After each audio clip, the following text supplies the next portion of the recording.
1, 2, 3, 4.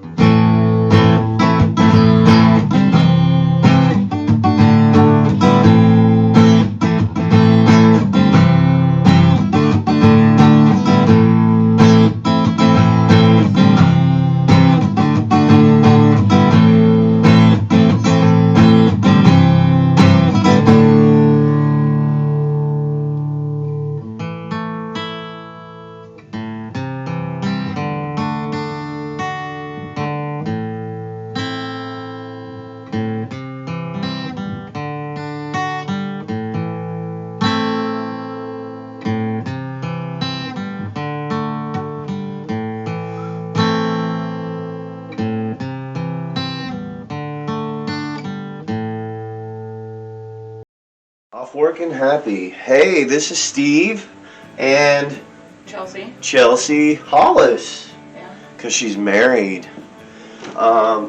She's kind of related to me, and this is Bipolar and Tales from the Couch, man.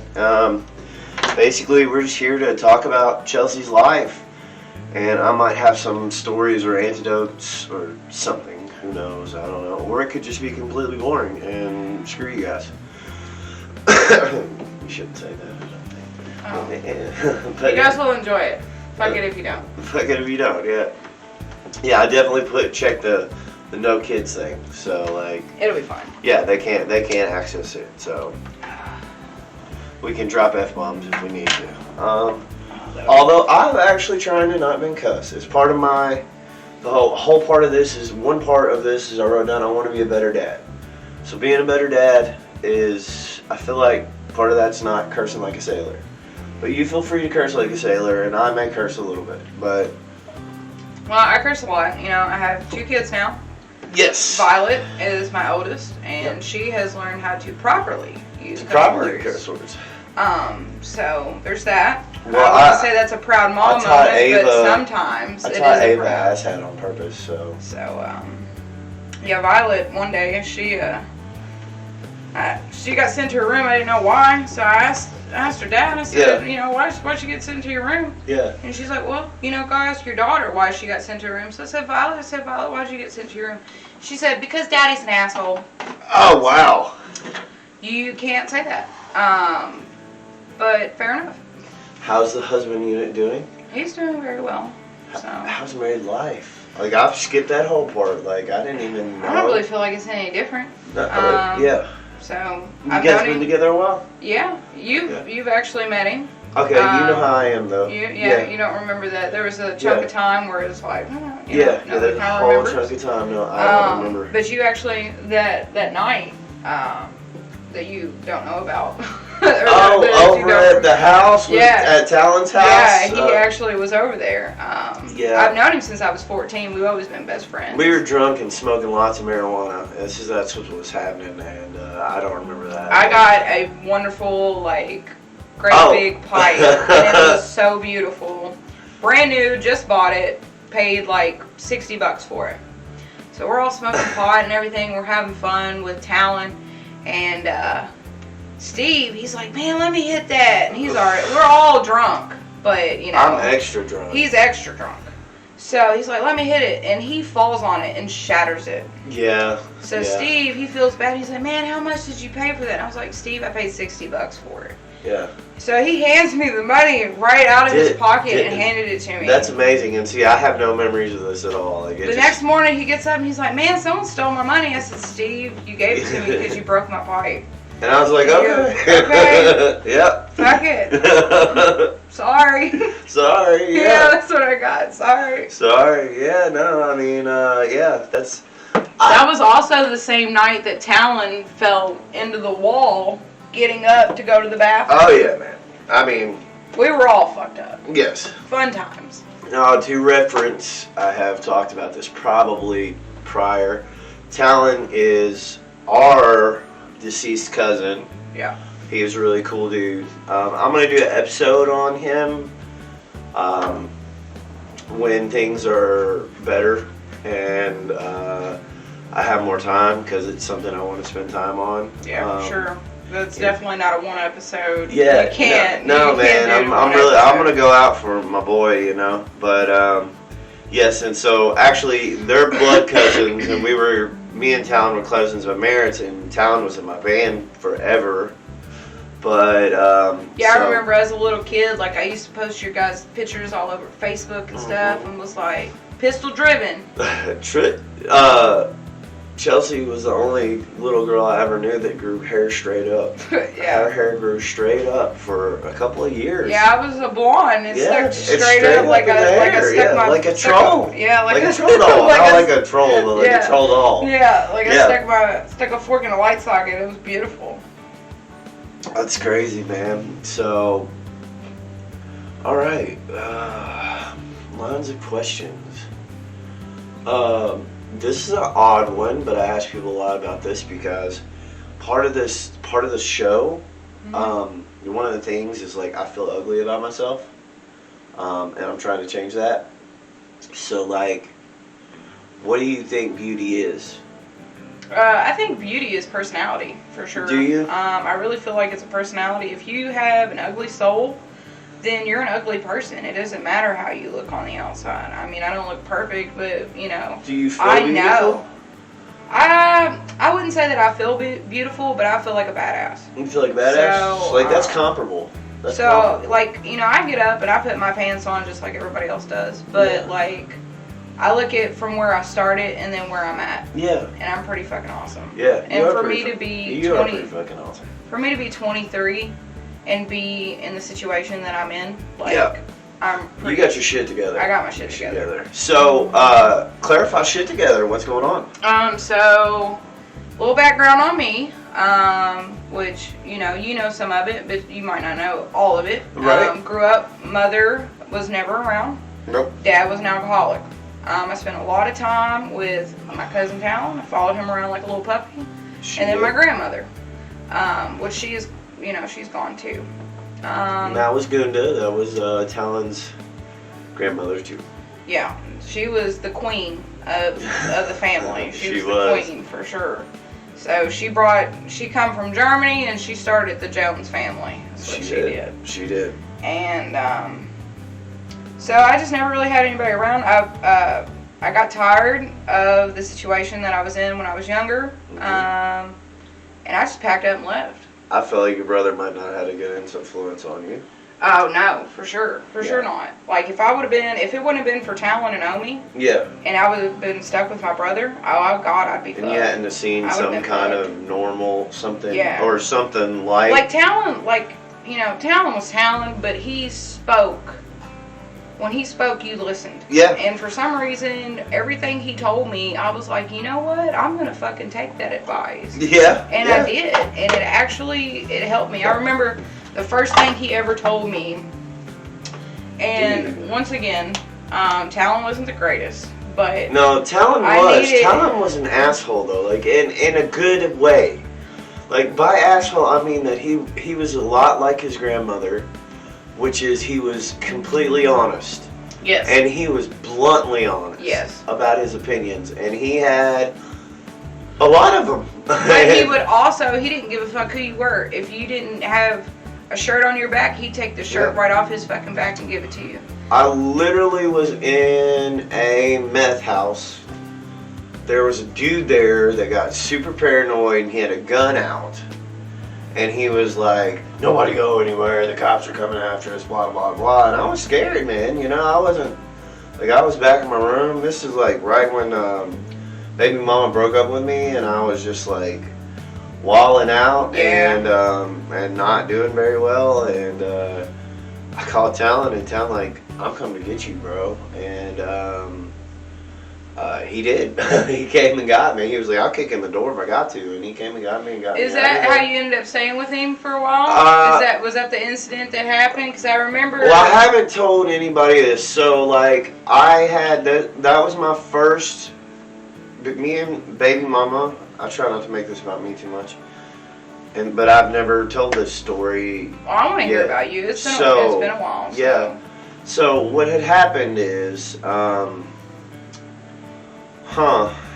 Okay, so I gotta figure out, because there's felonies involved, and so I'm trying to figure out how to tell the story without, because some of the realization was all the stuff that was going on in my house.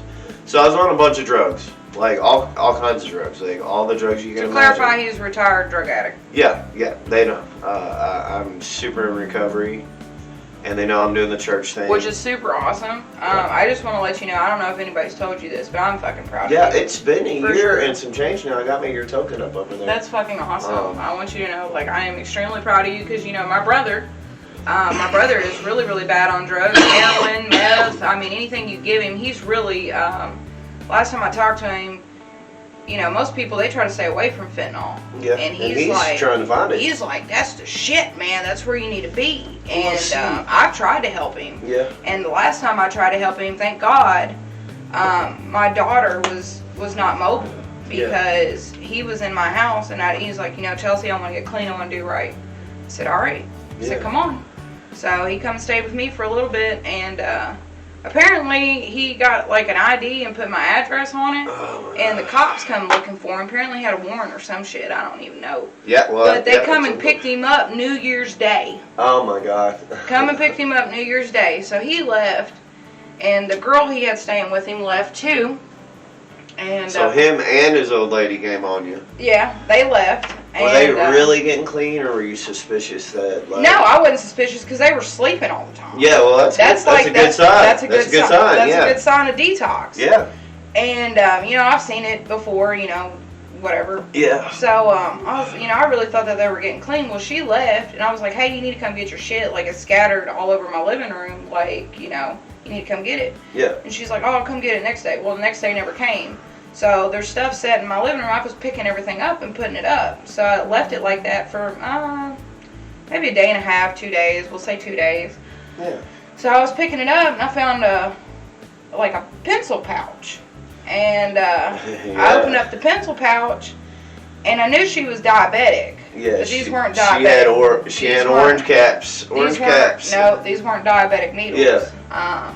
So I opened it up. I started going through all of their shit at that point when I found that. Yeah. And there was baggies. I didn't find any. I guess to an extent I didn't find any actual dope. Yeah. But there was bags. There was multiple bags with residue in them. Yeah. And after that, I took everything that they fucking owned, every ounce of clothes, anything that they brought in my house, whether it was food, clothes, hair care products, all in the trash. In the trash. Hey, that's what you gotta do, man. And he has never been welcome in my home since. Because I was a parent. He betrayed your trust, and he was bringing hard drugs in your house. It might have been, you know, I know this is kind of shitty to say, but it might have been a little bit different if it was just me and my husband. Well, he wasn't my husband then. Yeah. But having a baby. Having her there, that was I agree. There is. And now I have my second daughter. Yeah. And, you know, he wanted to come over for like holidays. I said, "No, if you're not vaccinated, man." Yeah.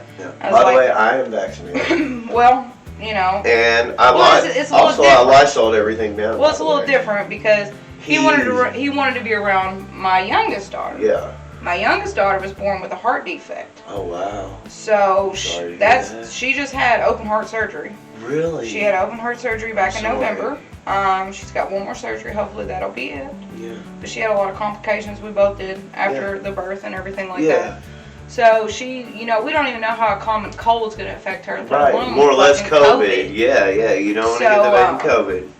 I got you on that. Like, and then, you know, his logic is like, okay, well, I go out here and I share needles with all these junkies. He's like, but the fucking vaccine is, you know, it's the mark of the beast. Yeah. They're trying to implant a chip in you. That was my first. And I'm like, you fucking share needles with junkies, but you're scared the government's trying to kill you. Right. You got AIDS and hepatitis, but. But let's not talk about that. Somehow I did not get hepatitis. My body ate it and turned it to vitamin A, I think. Well, let me ask you this. Okay. Last time I seen him, it's been almost a year now. Yeah. Well, no, I take that back. Oh yeah, it's been almost a year. We'll say it's been a year. Anyways, but the last time I seen him, like, you remember how big my brother used to be? He's about me now. Wow. Yeah. That's a change. That's a change. That's like 2 less Christmas. My brother used to be about 300 pounds. Yeah, he's a big boy. And now he's about 180. Wow. And the last time I seen him, he had like this weird skin cast to his body. Yeah. It was like a dirty, like a grayish yellow Yeah, man. to him. Yeah, and man. I was like, what in the fuck is wrong with you? Jaundice. Like, you would never notice him. I could show you a picture now and you'd be like, what? Yeah, see. Well, I'll show you a let's do this. picture. I'll show you a picture. You'd be like, what the fuck? Well, okay, so what happened to me was I'm sitting, I moved, she kicked me out, right, which was cool.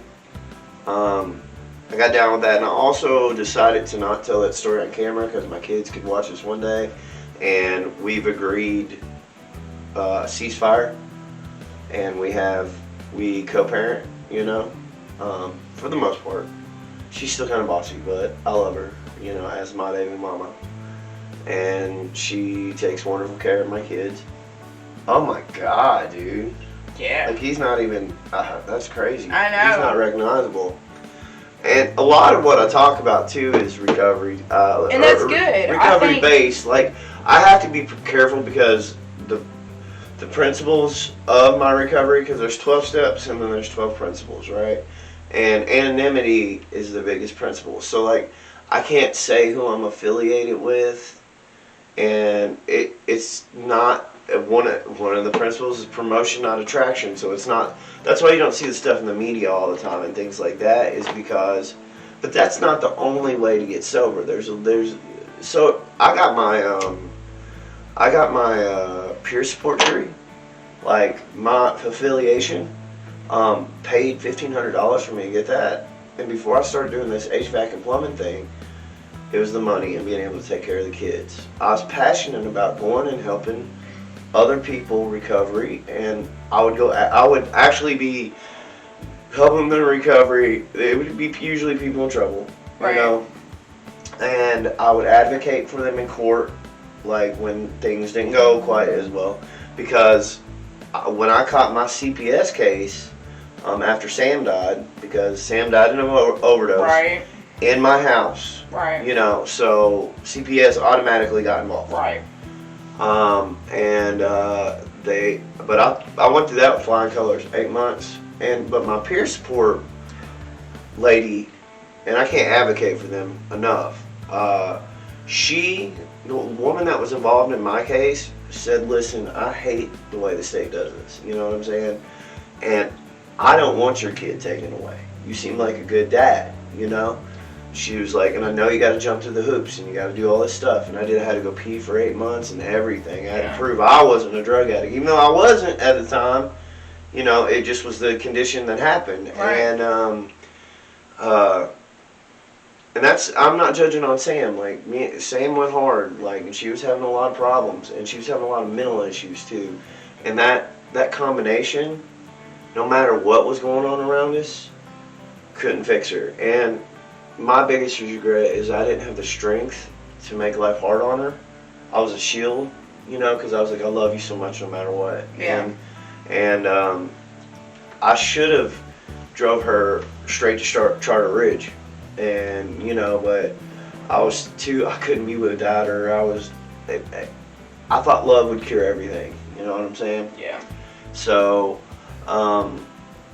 and turns out sometimes that's not enough for a drug addict. I know it wasn't for me. Like, the point that I really got sober, now I had been sober and I had links to sobriety, but when I seen Sam dead, that impacted me. Right. Kind of in a negative way, but instead of using and stuff, I realized something, that no matter what I put in me or what I did, that includes drinking and any mind-changing thing, that won't bring Sam back. Right. I have to deal with this or die, you know, one of the two. Yeah. And so I chose to deal with it, and that got me over the hump of everything else. Now, as far as when you said what happened to me when I went to Talons to dry out. This was my first attempt at recovery without any help. I didn't know the organizations that I go to and stuff, had no clue about any of that. But I woke up one morning and I was in a house that a relative was letting me stay at. And there was a prostitute and her pimp in one room. And there was a junkie, like a real live guy that ODs 3 times a week. Well, they call OD. What Sam did was OD. Like, Right. this guy just did too much drugs and had a Narcan in him half the time, right? And there was paper that resembled money laying around everywhere, and So you were in a super sketchy situation. I was in a super and I had been up 14 days on amphetamines. I forgot to take my shoes off. I pulled my shoes off that night, and there was these big pussy sores on my feet. I mean, huge, like half dollar size, and raised, and just white pus oozing out of them. That's gross. I know. But you know why? Because I forgot to take my shoes off, and I've been walking around for 14 days without sleep. I closed my eyes and I heard sirens, like, just all the time. Like, that's how out of it I was. So I finally go to sleep, and I wake up, and I look around this apartment, and I'm on the east side of town, and I'm like, I am fucked. Like, I am in a spot where if I do not do something, there's no turning around. Like, Yeah. I'm going to end up in jail, I'm going to do something bad. Something bad's going to happen, you know? So, I made an intelligent decision, and Talon was one of my fallbacks, you know? We were brothers in arms, you know? I called Talon, I said, bro, listen, I've been on drugs really, really bad. Like, it's got worse than anybody knows. And I need help. And this was right before he went to Florida. He had like 3 weeks before he went to Florida. He was moving to Florida, but then he came back. And he let me come over, and I was sick for about a week. Now, they say you don't get chemically sick off methamphetamines, but man, staying up 14 days and having sores on your feet and not eating or drinking, there's some recovery time that's you know. And I just laid on the back, and that's when you met me. I was still recovering from that, but it had been a little bit. But I was drinking to exist. I was in so much pain that I was staying like blitz drunk most of the time to sleep and just get up and eat. Like, because after not eating for 14 days, your stomach shrinks and you're so hungry. But if you eat too much, you puke. So you gotta basically eat spoonfuls at a time, you know, until you get normal again. Yeah. But Tom let me do that. And then his mother let me stay in the house another 3 weeks before I had to find some place to live. But that was very gracious of him. And I went. I think I did something. I don't know what I did. I don't remember. You know, it's kind of sketchy. I kind of went. I think I lived in my car. I don't know. But that was my first attempt. Before I got in front of a whole people who know how to stay sober and listen to them, you know? Right. And so, anyways, that's that. How, let's talk about all the things we're not supposed to talk about. Okay, so, I know you're not down with organized religion, probably. What do you mean, like organized religion? Like you're not a Catholic, right? I consider myself non-denominational. Non-denominational, but are you of Christian origin? So yeah, let's talk about religion. What's your? Let me not lead you. Let me not give you loaded questions. So if you look at it from an outsider's perspective, my husband is pagan. Yeah, that's cool. And I guess technically I'm Crystal's Christian. a witch. Yeah. Technically I'm Christian. Okay. But he, with his religion and him speaking on it, I believe some of his stuff. Yeah, absolutely. I believe, with the Wiccan and this and that and the other. So I don't consider myself to be a Christian because I believe there is, so like with his religion, let's talk about his religion a little bit. Right. He worships Mother and Father, the gods, Earth, yeah, the different gods and stuff like that, like Odin and everything like that. And so he's like Norse. Pagan. Yes, Norse pagan. Okay. So, Valhalla. Yes, he believes very strongly in that. That's cool. To the extent that I made this man a steak dinner. Yeah. And it was like one of their holidays. Yeah. So instead of him eating it, he offered it. Oh. So that plate sit there and he refused to let anybody take it until the following day. Right. And then he didn't eat it all. Like, he offered his food, he'd offered wine, and he went to work on it. He's like hardcore. This is his spirituality. So, speaking with him on it, he believes, the different gods and goddesses and stuff like that. And I kind of believe in that too. Yeah. But at the same time, he made a comment, and he was talking about that there was something that, something he read or whatever the case is. I guess Odin, I may be incorrect. So anybody that actually believes in this practice, I'm learning, so please don't take offense. Yeah. But apparently, I guess Odin's like the top notch up here. Yeah. So they had a dad. Him and somebody else from had the dad. They killed the dad. But apparently, there's even even Odin knows that there is there's a higher power. Yeah. Well, I'm not gonna say a god, but a higher power. Yeah. So when me and him speak on religion and stuff like that, I tell him that I believe your ways too, with your gods and goddesses. I said, it makes sense. I said, but I believe in your religion that I am worshiping the higher power. Yeah. So there may be all these different gods and lesser goddesses, deities, but you have a higher power. But I worship the higher power. That's who I reach out to. Yeah. And I believe that is God. Yeah. God himself. Yeah. But at the same time, I believe in I practice Wiccan. Yeah. I believe in stuff like that. Well, that's cool. So I definitely, and I don't like the word Christian for the simple fact that if you do your research, a lot of Christian holidays were stolen from the Norse pagans. Well, so me and him are kind of, no, so, I get it. The solstice and the crucifixion falling around the same time. Well, like Christmas. That's what Christmas. That's what Christmas is. Winter solstice and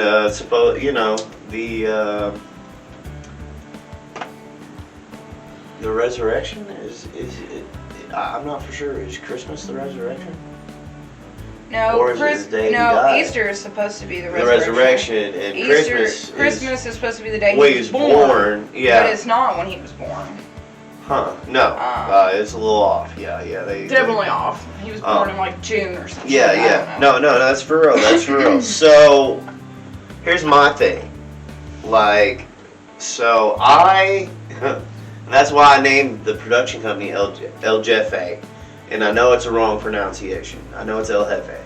I didn't know that. When I first went to my organization, one of the steps is you have to believe in a power higher than yourself that will restore you to sanity, right? So, and it's weird because I went in these rooms and I didn't think there would be any religious affiliation, right? And there's not. It's spiritual. And there's a difference between spirituality and religion. Religion has rigid dogmas. Spirituality doesn't. And we have a saying in the rooms where we say religion is for people who are scared to go to hell, and spirituality is for people who have been to hell. And so let me talk to you about that too. Okay. So another belief that I have, as mark me as whatever you want to call me, but a lot of people think that they're. Put yourself in a box. I don't feel like I'm in a box, but most people, they believe there's a heaven and a hell. Yeah. I don't believe that. I don't believe in heaven. I also believe in reincarnation. So I believe in reincarnation. Yes. So my thing is there is a heaven. Yeah. And I believe that we're already on hell. Yeah. This is so if you read the Bible and stuff like that, they sent. What was his name? Michael. Mm-hmm. Maybe that's who the archangel is, or who the devil is supposed to be. Whoever the hell he's supposed to be. I'm so sorry. Michael's not the. All the Christians. Michael is the archangel. Lucifer, Lightbearer is supposedly Satan. Whoever it is. He was cast to earth. He wasn't cast to some weird fiery place. Yeah, he's cast down here, wasn't he? He was like, well, you go live with him. Exactly. And and you think about everything that goes on in this world. Yeah. Well. So I feel like when you're reincarnated, so when you die, you're either justified and you go to heaven, or you're not, and God's like, okay, fuck it, you get another chance, go back to earth. I'm gonna do an episode of Bipolar about my belief structure because it's kind of weird. But I will try to succinctly explain it because it happened to me in stages. Obviously, I have a Buddha over there, and I have a Buddha head, and I have a little sloth meditating, which is my little mascot.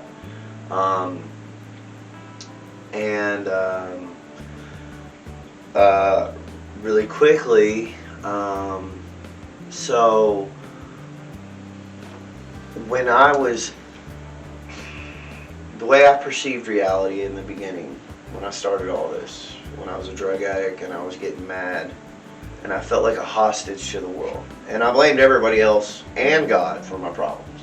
Like, I claimed to be an atheist for 30 years, but really I hated God because I felt like he dealt me a shitty fucking hand. A shitty hand, and I was like, how are you going to let me have a shitty hand? I understand. I felt that way for a very long time too. Yeah. But what helped me, it was not the church. Mm-hmm. Because I developed hatred towards the church. Because a lot of people, how can you say this is a safe place, but you turn gays away? Right. But one sin's no greater than another. Right. But you're telling me that some fucking asshole, what it actually translates, so it states in the Bible that man shall not lay with a man. No, it does not.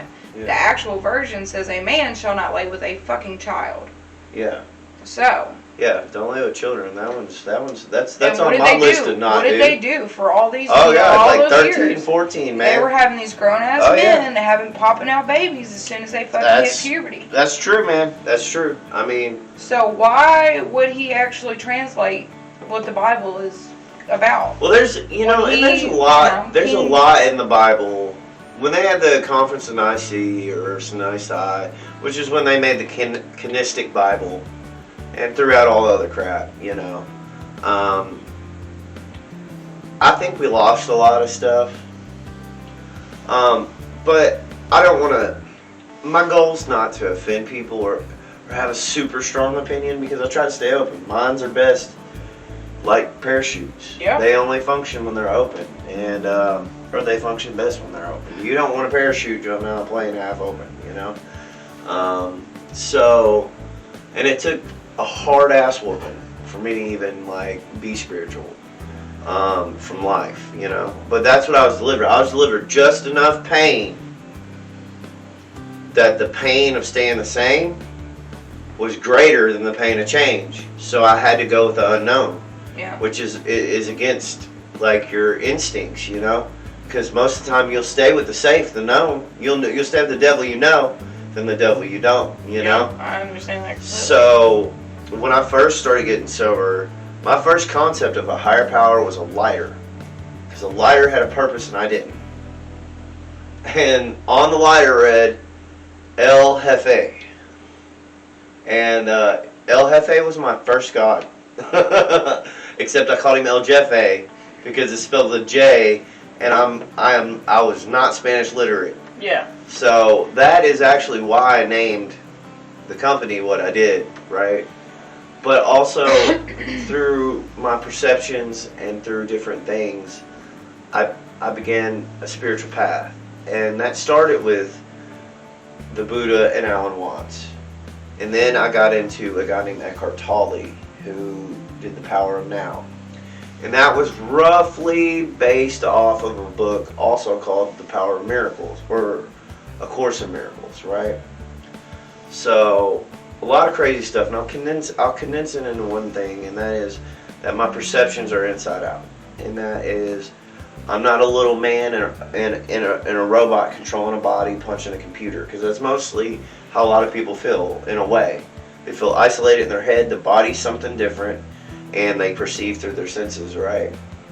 Like I noticed in my perceptions that when something changed in me, when I became positive things manifested in my life, right? Yeah. So somebody can say, okay, well now you're looking and you find what you're seeking because you're looking for it. That's the pattern you're seeing now. But things that were beyond coincidence would happen. Beyond, as if the universe was speaking to me, And at that point I was like, is this magic? You know what I'm saying? Like, what's Yeah. going on? And why is just changing one outlook or one feeling inside making the things literally in my reality change? And that's and getting these influences from, like I said, Alan Watts and Eckhart Tolle and stuff. I started to become of the perception that I was inside out. Instead of being the man controlling the thing, that I was a potential field of consciousness. And my body's part of that. Yeah. You know? My body's like the antenna of consciousness. And there's this whole big spectrum of consciousness. And I'm just this little narrow bandwidth that's human, you know? Or labeled human. You know, because you're not Chelsey and I'm not Steve. That's conditioning. You know? We're the potential to manifest reality. Right. I truly believe that. And I'm a field of consciousness. Now, and what I'm perceiving is God. This is the reason I perceive things the way I see, is because I'm at a disunion with what is. That's where individuality comes in. You know, I manifested as an individual because I turned inside out. Right? I wanted to be the universe observing itself. Or something like that, you know, at some point in time. Maybe before birth, I don't know, because you said something about reincarnation, and I have a saying about that, and for people that don't always believe in that, and I'm not saying believe in it, I'm saying think about it. You woke up from a sleep that you never woke up from. One day, you'll go to sleep that you woke up from a sleep that you never woke up, right? Right. And then one day, you'll go to sleep and not wake up. So why would you think that wouldn't happen again? Why wouldn't you think that you wouldn't wake up from a sleep that you haven't woke again? You know what I'm saying? Like, so definitely a possibility. Like, and I believe in the whole. I am literally like God is in me. He's the reason I perceive. He's what is my potential. But he's that big bandwidth thing, right? And I'm just interpreting everything. And that's why I think it's important, like with you or anybody else, to treat them with the utmost kindness and respect and love. Because I treat people how I want to be treated. I don't want to walk up to somebody and treat them like a fucking asshole and make them, you know, feel like shit. Right. Well, I don't want to feel like shit. I felt like shit for a very long time because I cared too much what people thought. Well, I feel like, and I explained this in a video, was what you put in you is what you grow in you. Right. You know what I'm saying? So if I'm hating someone, where's that anger at? Is that anger in them? No, it's in me. And what is anger? Anger hurts. You know, sadness hurts. Yeah. You know, and most of that stuff stems from some type of fear. So as you begin a journey of life without fear, you can progress, you know, into different states of consciousness or better union with your reality, which I think is God, literally. Well, I say I really didn't have a really good relationship with God for a very long time until my youngest daughter was born, which her name is Talon. I named her after. You named her Talon? I named her Talon. That's so amazing. I'm so sorry that I missed Talon so much, by the way. Yes, but we've both been on a journey, for sure. Yeah. So, and when you're walking, you know. Sometimes you got to take your own path. But when she was born, you know, I really got into God, and I started listening to Him. Yeah. And you know, a lot of people say there's power in prayer. I will say there is power in prayer. I pray every day. But at the same time, I will say our God is an asshole. For the simple fact that He will give you what you need and not what you want. So when you pray, He already knows what you want. He already knows what you're going to get. He already knows what you're going through, and He's put these obstacles in your life to build character, to make you who you're going to be. I don't feel like, jive with especially that. like drug addicts. I don't feel like, God, that you get hooked on drugs for you to be a drug addict for the rest of your life and you to just render. Hey, man. There's a purpose, Admitting that I was a drug addict and alcoholic was the best thing that ever happened in my life. So. That's true. Because then I could do something about it.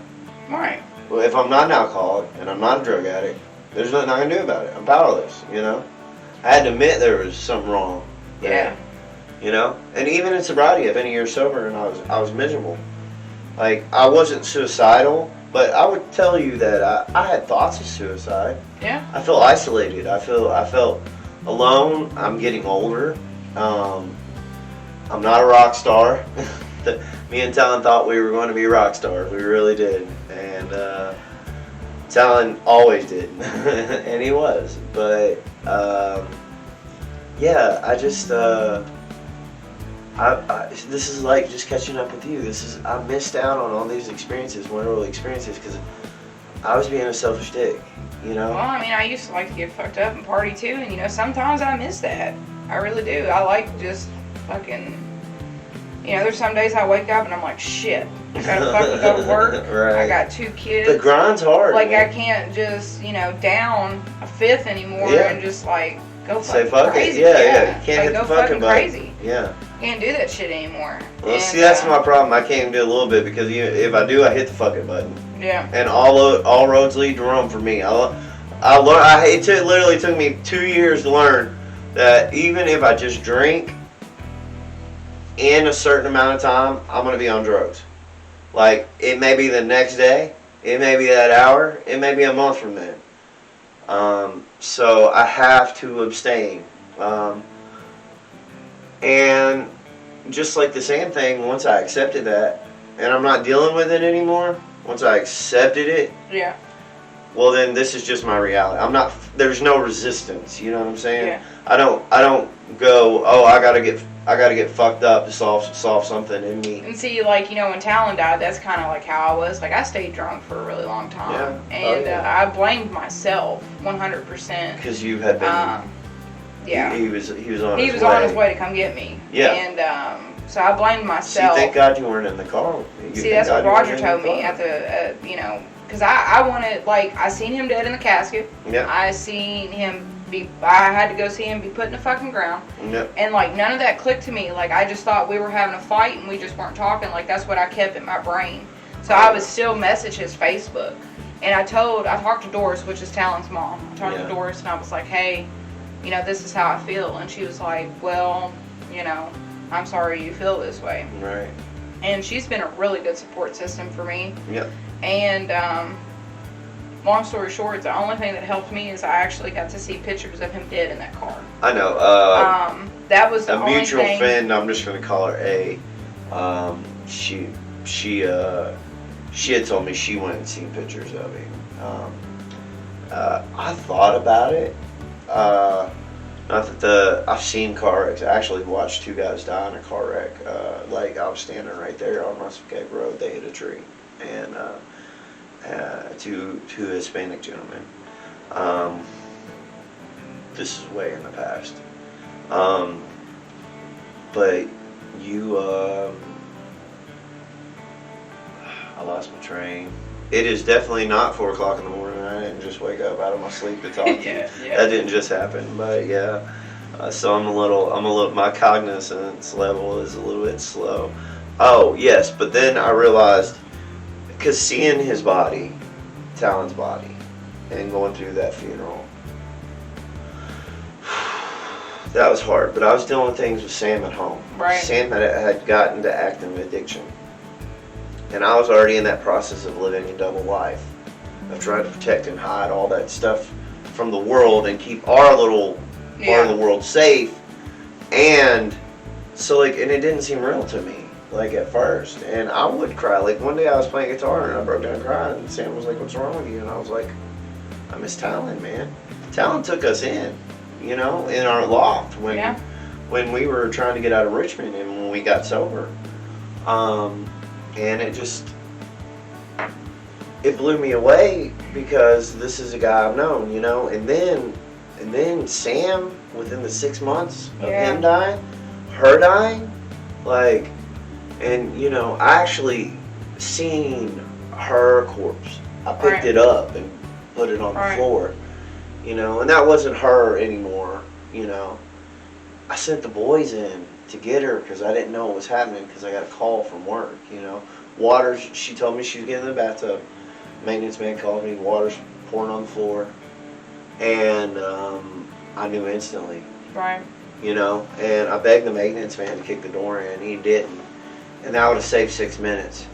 It took me 6 minutes to get from Mercer Road to my apartment. And I called her sons who was living with us at the time. And, because we had just got our lives back. Like, I didn't understand. Right. You know, everything was how she said she wanted it.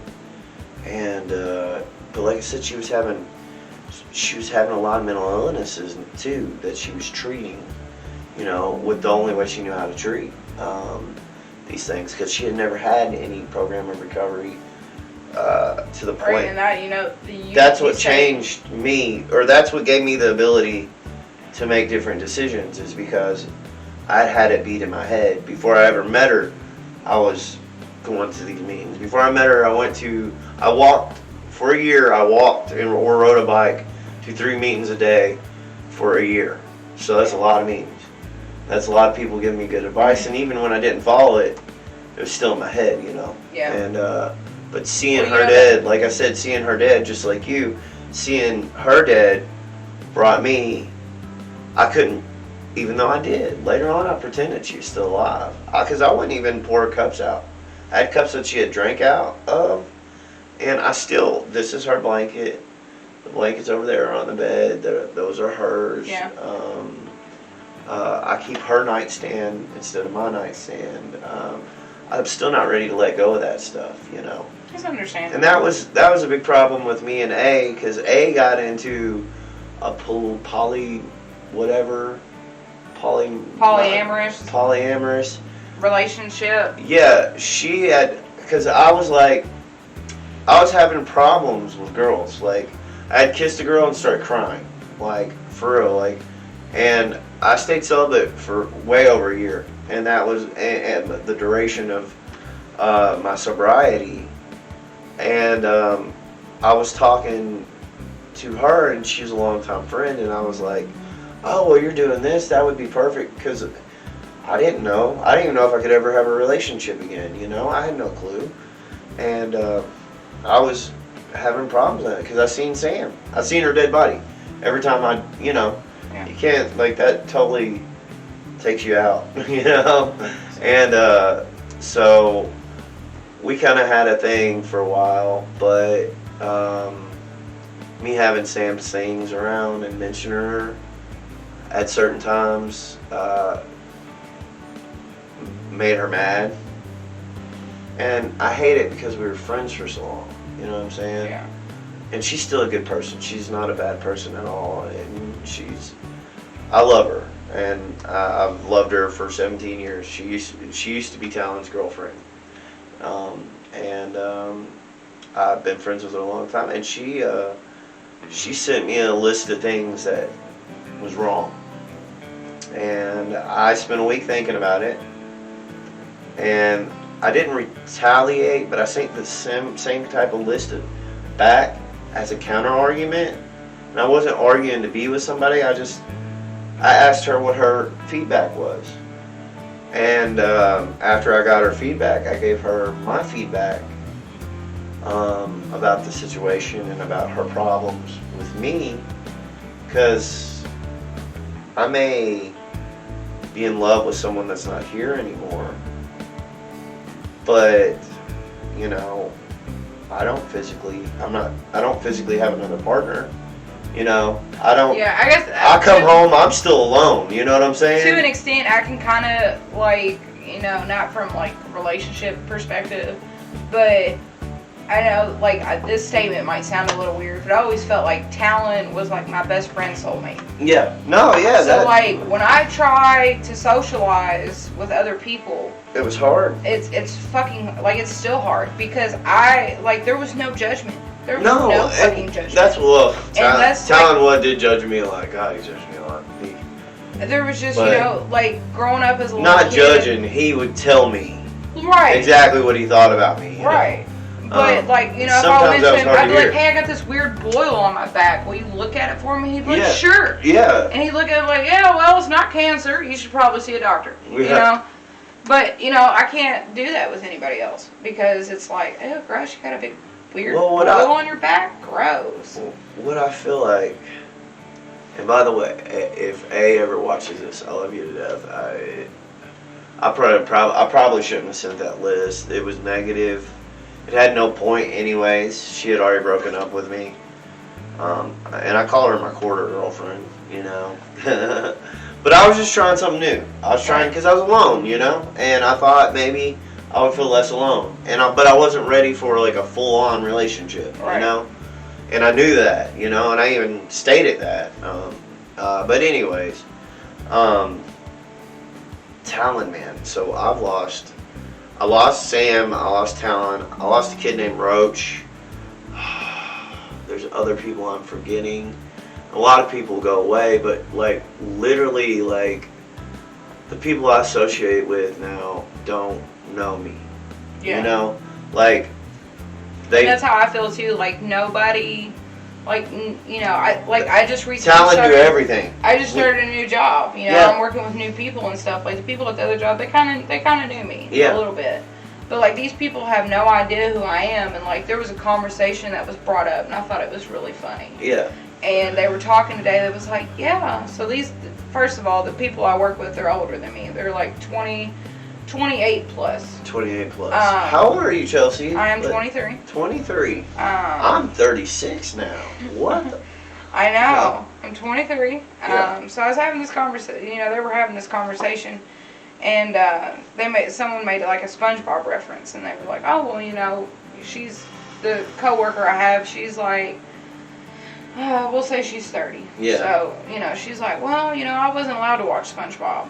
And then they were like, oh, well, my parents said I wasn't allowed to play Pokemon because it was violent. And then, they were like this, back and forth, and I'm sitting there thinking, I'm like, my fucking parents were never around. I was like, I did whatever the fuck I wanted to do. And that's kind of, dude, I had the same childhood. And Talon was with me. You definitely had it rough. For Talon, a lot of people I haven't so the job I'm in right now, right? And my boss is super cool. He's the one that got me started into church. Now, I don't know how orthodox I can be, right? Because I believe in God. I do. I cannot not believe in God now. Like there's no it's just apparent to me. It's something that made itself and manifested inside of me, and it's there, right? Only advice I can give you when it comes to religion is because, I started going to church too, and there's a church that's actually over there, off near Speedway, off Paris Pike. Yeah. I believe. Do you still attend? Sometimes. That's I listen to them. Well, I've never done the Orthodox thing, right? I don't even know what that is. Orthodox religion, Christianity, or like go to a place and worship, right? With other people. That's Orthodox. Well, growing up, I went with, Opie a couple of times. Yeah, Opie was, when he went to that church. Yeah. He doesn't go to that church anymore. Mm-hmm. They're kind of culty. Yeah, I don't, so, like, being brought up in that, didn't like that. Owen was Catholic. I guess I wouldn't say I necessarily agreed with Catholics either. Just so you know, our time limit is almost up. Okay. I wanted to keep it at an hour. Oh. So, I wanted to keep it at 30 minutes, but I've had such a fun time talking to you. Oh, sorry. No, it's okay. Don't be sorry. But anyways, go ahead and make your point. I don't even know what the hell my point was. You had been in the church. You had been in the church The before. only church, there's only been one church that I actually agree with. But anyways, when you listen to a preacher preach, it can be, a simple verse, whatever the case is. But when you actually go and read, so a preacher will go and they'll get a verse. And then they'll take the whole. No, so they'll get a verse and they'll interpret what that verse means of the Bible. Yeah. But when you go and back tell the congregation, when you go back and you read that whole, what context it was in, it's a completely different fucking thing. So I would suggest, the only advice I can give you is I would strongly suggest and read. Well, I've been reading the source material. Read it. I read the Gospels thus far. Listen to him preach. Right. But I have like the Bible on my phone. Well, what happened? They give me a verse a day. But I've also noticed with this app as well, they do what the preachers do. Yeah. And they're like, oh, this verse and brings so much joy and so enlightening, and this is what it means. No, the fuck it don't. That's not what it meant. Right. No, I know. I've seen it. And like I said, for a guy that argued against God for most of my life, like, I've shot a lot of ammunition at that book, man. But now I can look at it and be like, okay, like, I read Jesus, like, I read about the Buddha and I don't get angry, right? So there was something that happened where I blamed God and I got angry. So, I'm with this new boss. He's super Christian, and he's a good person, and I meet all these other good people, and they're all Christians. And then one day, I'm feeling very faithless, and my brother comes over and talks to me, and we talk about God. And I remember, right? That's when I started this whole project of making me a different person or whatever, or not a different person. The best me I can be is what I want to be. And